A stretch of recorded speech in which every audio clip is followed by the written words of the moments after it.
these guys carry. Hopefully you can hear this. We'll do a song for the Scots.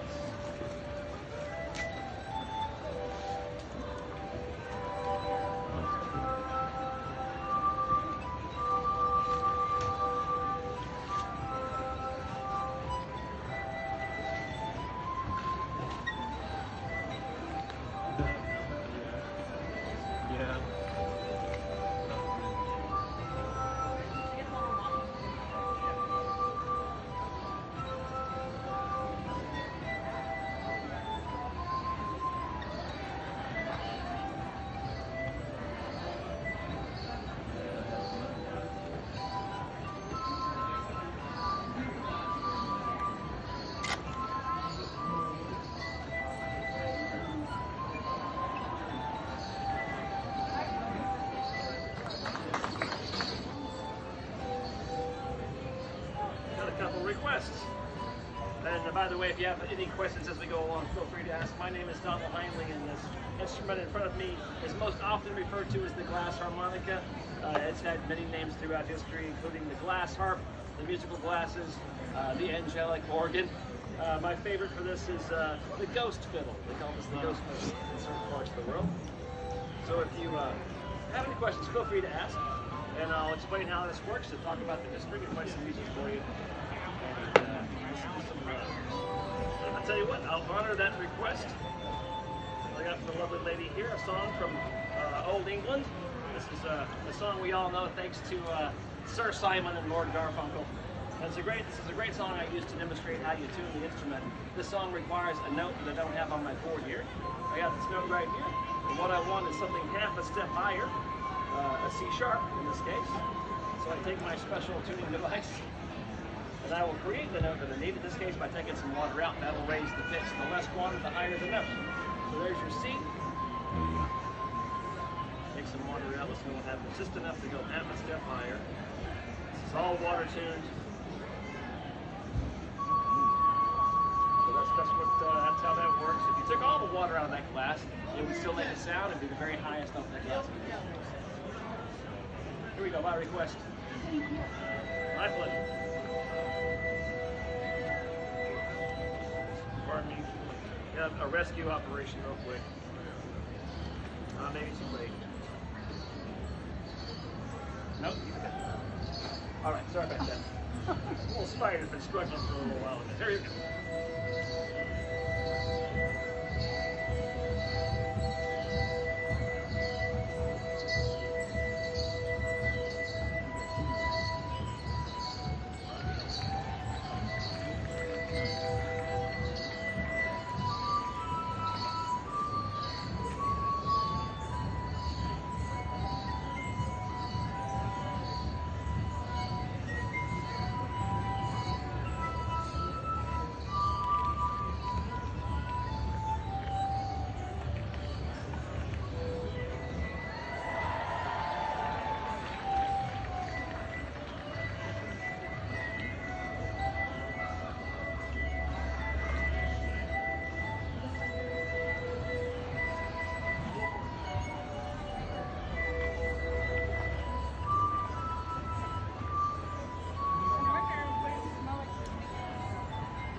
Thank you.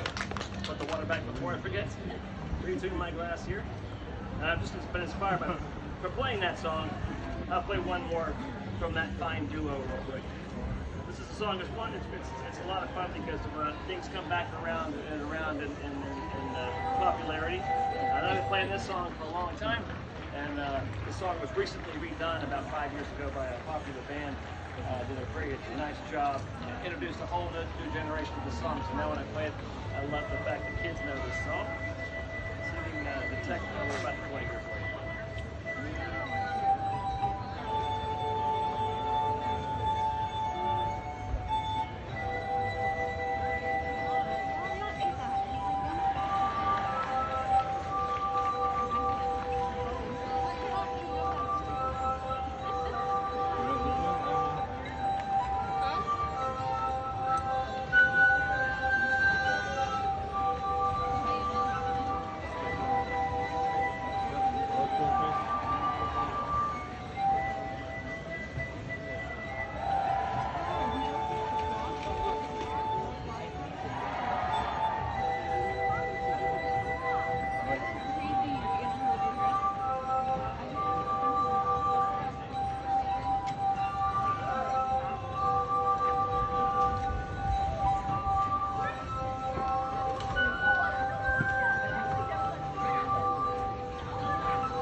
Began to collect glasses.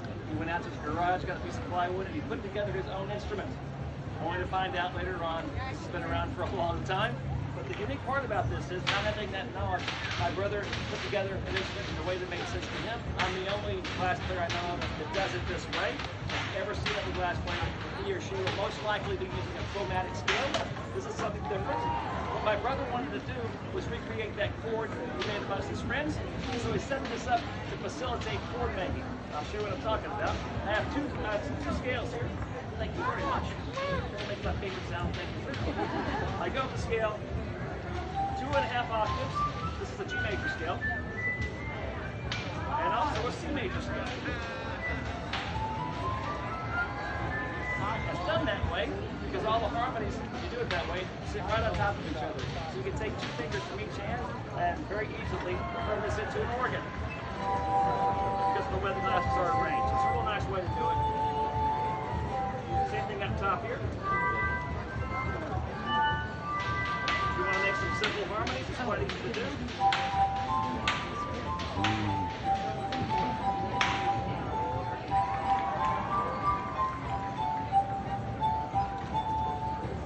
Make some nice minor chords off of those same patterns. It's a nice way to do it. There's frankly no right way or wrong way. I learned by watching my brother, and that's the way I do it. So I'll play a song for him right now, a song he used to play. Back in the day, we had a group together. We called ourselves Glass Notes. This was a long time ago. I played the guitar with him and sang. My brother played the glasses, and every once in a while, someone would come up and just want to hear the glasses. So I would take my guitar and sulk in the corner, and my brother would almost always play this song.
Benjamin Franklin was in London.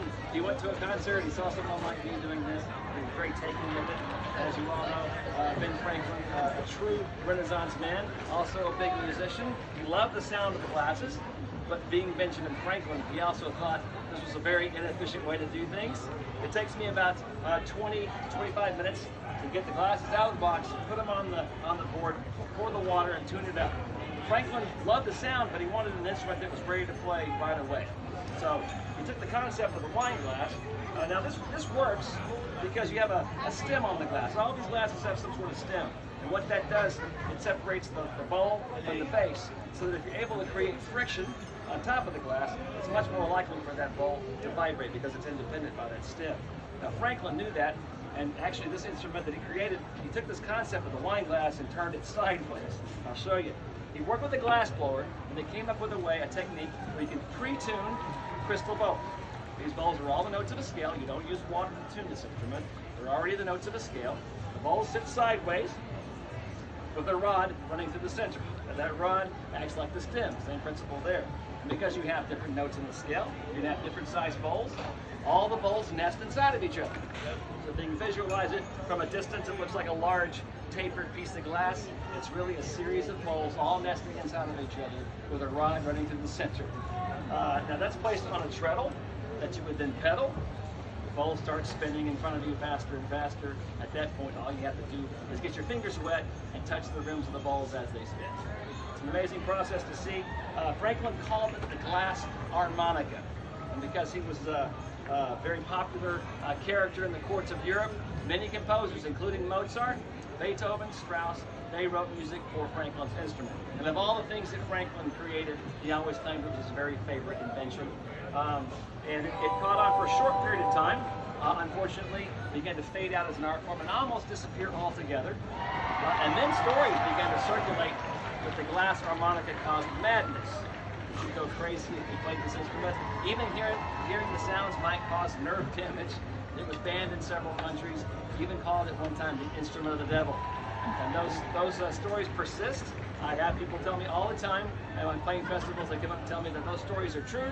The glass players went crazy because of the lead in the crystal. They're getting lead poisoning by playing this. But they had heavy lead in crystal.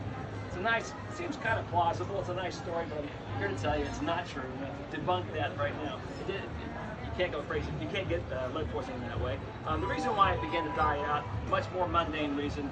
As you can hear, it's very quiet. I have some amplification here to help me out. We didn't have that back then. They're also building bigger and bigger symphony halls, and you couldn't hear the instruments. And then, as you might imagine, they're very difficult to make, very, very expensive. And it just didn't quite catch on the way Franklin hoped it would.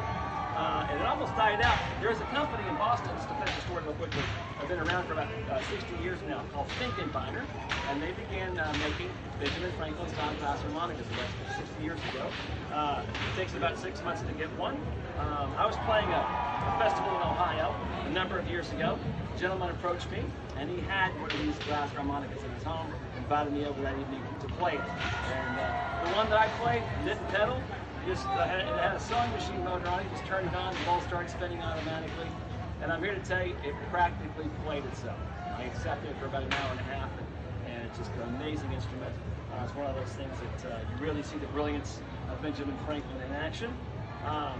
Maybe someday I'll have one to demonstrate for you, but they're a bit out of my price range. They start at about $9,000, so I'll stick with the Goodwill version. But anyway, that's the story of the glasses.